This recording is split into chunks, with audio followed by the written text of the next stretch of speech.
Well, Monday marks 1 year since Iraqi Prime Minister Haider al-Abadi declared victory over Daesh in Mosul. Iraqi forces, backed by a U.S.-led coalition, fought a 3-year battle to drive the terror group from the city. Let's look at how it happened.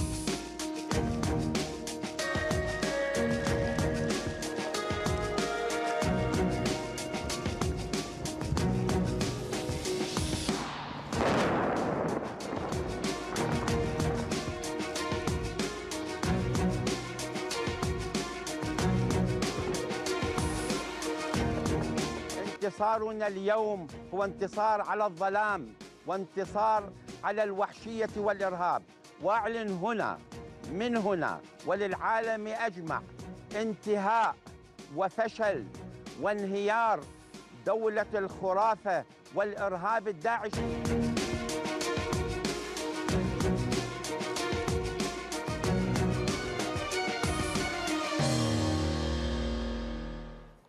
Well, I'm joined now by former U.S. Army Brigadier General Mark Kimmitt here in the studio. Thanks so much for coming in.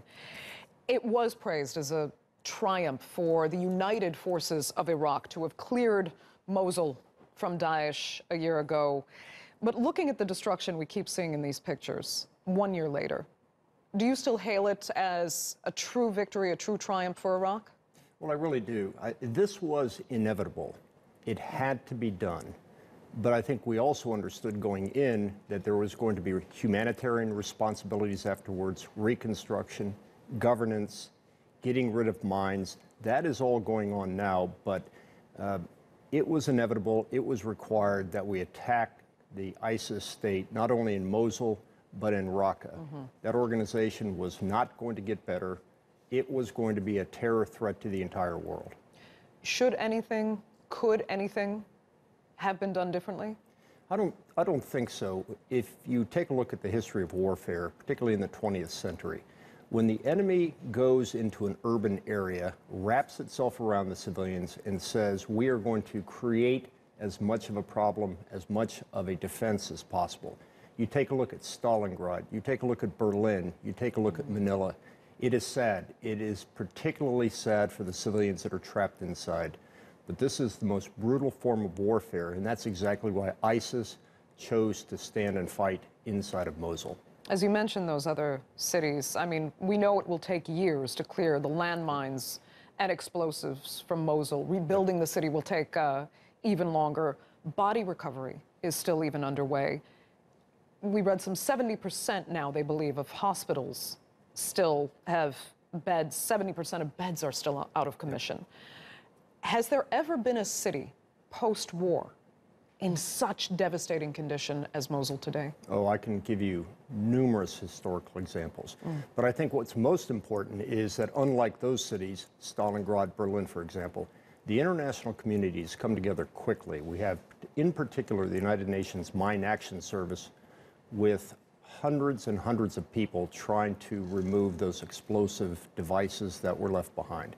Look, I'm not going to sugarcoat this. This is a terrible situation, but I'm happy to see the international community come together to work with the Iraqis to try to rebuild in as quick a time as possible, but it's going to take years. What about Daesh in Iraq? Has it been eradicated? I think Daesh in Iraq has been defeated as a military organization. It no longer can conduct large-scale military operations or small-scale military operations. So it's gone back to its roots. It's gone back to individual terror attacks.